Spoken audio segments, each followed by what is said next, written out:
नमस्ते बच्चों। कल हमने तत्पुरुष समास में 2 पढ़ लिया था, जिसमें आपका था कर्म तत्पुरुष समास और करण तत्पुरुष समास। आज हम उसके आगे पढ़ेंगे तीसरा संप्रदान तत्पुरुष समास।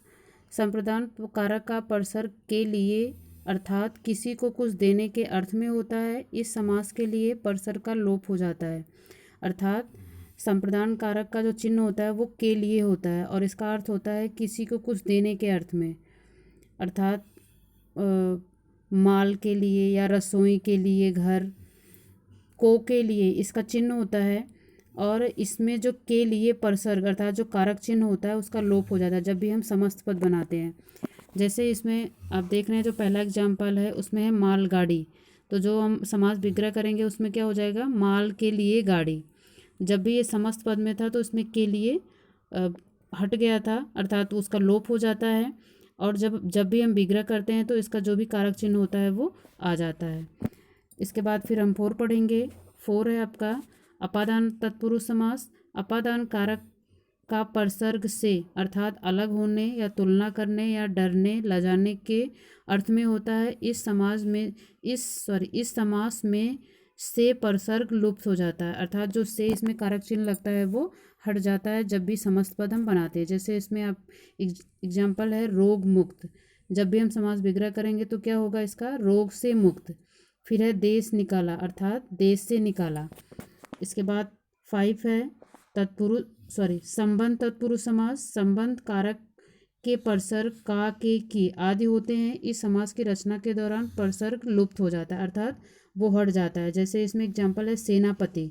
अब जब भी हम समास विग्रह करेंगे तो क्या होगा, सेना का पति, राजाज्ञा, राजा की आज्ञा, राजपुत्री, राजा की पुत्री, अर्थात किसी न किसी का संबंध बताने के लिए इसका प्रयोग किया जाता है और इसका कारक चिन्ह होता है का, के, की। फिर 6 है आपका अधिकरण तत्पुरुष समास। अधिकरण कारक के परसर्ग में पर होते हैं। इस समास की रचना के समय इन परसर्गों का लोप हो जाता है, अर्थात इसका जो कारक चिन्ह होता है वो में होता है या फिर पर होता है। एग्जाम्पल है घुड़सवार। जब हम समास विग्रह करेंगे तो क्या होगा, घोड़े पर सवार। प्रेम मग्न, प्रेम में मग्न। दही वड़ा, दही में डूबा वड़ा। तो इसका जो कारक चिन्ह होता है वो में और पर होता है। ये हमारा तत्पुरुष समास था जिसमें 6 विभक्ति प्रयोग हुई थी। इसमें पहली और जो लास्ट वाली विभक्ति होती है वो प्रयोग नहीं होता है, बाकी जितने भी होते हैं 6 वो प्रयोग होते हैं। दूसरा समास है हमारा कर्मधारय समास। दूसरा कर्मधारय समास है।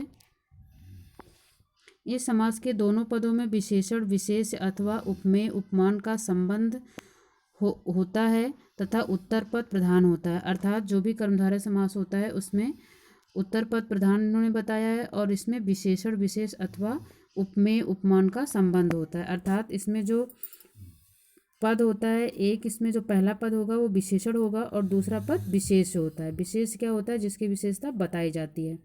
और वही चीज़ उपमेय और उपमान भी होता है। उपमेय क्या होता है, विशेषण होता है, और उपमान जो होता है वो विशेष्य होता है। जैसे इसमें है महादेव, तो महान है जो देव, महान क्या है इसमें विशेषण है, और जो इसमें देव है वो विशेष है, अर्थात देव की विशेषता बताई जा रही है, उनकी महानता के बारे में बताया जा रहा है। इसके बाद दूसरा है क्रोधाग्नि, क्रोध रूपी अग्नि, तो क्रोध जो है इसमें विशेषण है। तो कर्मधारय समास में विशेषण और विशेष होता है, अर्थात जो पूर्व पद होता है वो विशेषण होता है और जो बाद का पद होता है वो विशेष होता है, वो हमारा कर्मधारय समास होता है। इसके बाद हम तीसरा पढ़ेंगे द्विग समास। इस समास का पूर्व पद संख्यावाची होता है तथा समस्त पद किसी समूह का बोध कराता है, अर्थात जो भी हमारा पहला पद होगा, पहला जो शब्द होगा वो संख्यावाची होगा और जो दूसरा पद होगा उत्तर पद वो क्या करेगा, वो किसी समूह का ज्ञान कराएगा। अर्थात जब समस्त पद हो जाते हैं मतलब एक शब्द होता है, जैसे इसमें एग्जाम्पल है नवरत्न, तो यहाँ पे जो नवरत्न अर्थात इनके शब्द से हमें ये पता चल रहा है कि किसी न किसी समूह के बारे में जानकारी दी जा रही है। जब हम इसका विग्रह करेंगे तो क्या होगा, नवरत्न का समूह। फिर है अठन्नी, और जब हम इसका विग्रह करेंगे तो 8 आनों का समूह। अर्थात इसका पहला पद जो होगा वो संख्यावाची होगा और सारे समस्त पद किसी समूह का बोध कराएंगे।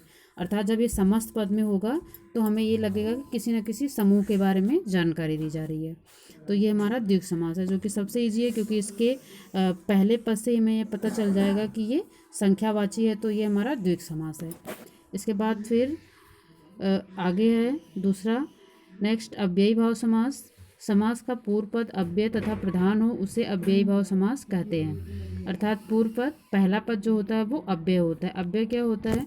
अव्यय वे शब्द होते हैं जिनका लिंग वचन कारक का कोई प्रभाव नहीं पड़ता है, अर्थात वो कभी चेंज नहीं होते हैं। जब भी किसी वाक्य में प्रयोग होता है तो चाहे लिंग चेंज हो जाए, वचन चेंज हो जाए, लेकिन ये शब्द चेंज नहीं होते हैं। जैसे इसमें एग्जाम्पल है पहला प्रतिदिन, और जब भी हम इसका विग्रह करेंगे तो क्या होगा? हर दिन या फिर प्रत्येक दिन। दूसरा है प्रतिपल, हर पल या फिर प्रत्येक पल। इसमें जो प्रत्येक है वो क्या है? वो अव्यय शब्द है। तो ऐसे इसका बाद में है एक और एग्जाम्पल प्रतिक्षण, हर क्षण। और यहाँ पे दूसरी लाइन में हम देखेंगे यथाशक्ति, शक्ति के अनुसार, यथा सामर्थ्य, सामर्थ्य के अनुसार। इसमें जो अनुसार है ये सब क्या है? ये अव्यय शब्द हैं। इसके बाद फिर उन्होंने यहाँ पे एक पॉइंट दे रखा है कि अव्ययी भाव समास में शब्दों की आवृत्ति भी हो सकती है। इसके साथ ही मूल शब्द के आगे कुछ उपसर्ग लगाकर भी शब्द बनाए जा सकते हैं। अर्थात आवृत्ति का मतलब होता है कि एक शब्द दोबारा भी रिपीट हो जाता है इसमें। जैसे यहाँ पे प्रतिदिन है, प्रतिदिन का मतलब होता है दिन दिन, अर्थात प्रत्येक दिन। और यहाँ पे जैसे यहाँ पे है आजन्म, तो यहाँ पे जो आ है ये क्या लगा हुआ है? उपसर्ग लगा हुआ है।